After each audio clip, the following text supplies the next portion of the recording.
CPI কেরলাতে why not যে সিটটা আছে রাহুল গান্ধীজির বিরুদ্ধে প্রার্থী দিচ্ছে। বারবার তো এই প্রশ্নটা আমরা তুলছি। যারা ইন্ডিয়া জোট বলছে এবং আমাদেরকে বলছে অনেক কথা আমাদেরকে দেখে দেওয়ার চেষ্টা করছে, তাদের উদ্দেশিত বার্তা। এমন কি জোট করেছেন, কি জোট হলো যেটা কুচবিহারে সেখানেও জোট থাকার পরেও আপনারা কংগ্রেস আর লেফট ফ্রন্ট একে অপরের বিরুদ্ধে লড়াইয়ে আছেন। ঘাটালে, পুরুলিয়াতে এবং সর্বোপরি এই মুহূর্তে অস্বীকার করার কোনো জায়গা নয়, ইন্ডিয়া জোটের যিনি মুখ হয়ে উঠেছিলেন রাহুল গান্ধীজির বিরুদ্ধে সিপিএম প্রার্থী দিল, বাংলার লেফট ফ্রন্টের পক্ষ থেকে কোনো শব্দ খরচ করলো না। অধীরবাবুর একটা বোঝা দরকার, যদি অধীরবাবু বুঝবেন আমরা ভালো করে জানি।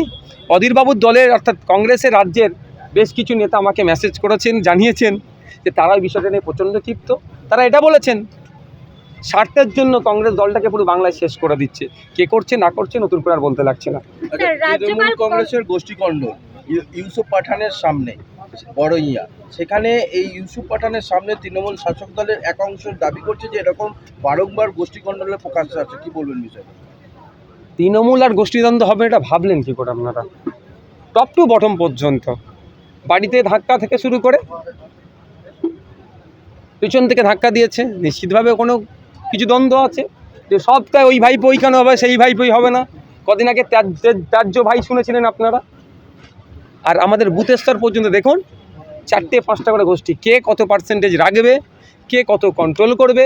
ইউসুফ পাঠান এমপি হলে বছরে 5 কোটি টাকা ডেভেলপমেন্টের জন্য আসবে, আমি কত কোটি টাকার কাজ করাবো, ওখান থেকে কত পার্সেন্টেজ তুলব, এই নিয়ে এখন থেকে এরা ভাবছে। ফলে কি হচ্ছে, এরা গোষ্ঠীদ্বন্দ্ব হচ্ছে। কীর্তি আজাদ মহাশয়ের কদিন আগে দেখলেন না, সে বেচারি মাথায় হাত দিয়ে বসে পড়েছিল। তো এটা ওদের হচ্ছে এদের সংস্কৃতি, এটা গোষ্ঠীদ্বন্দ্ব এদের, এটা গায়ে মেখে নিয়েছে। এটা নিয়ে এদের কোশ্চেন করলে এরা দেখবেন উত্তর দেবে না।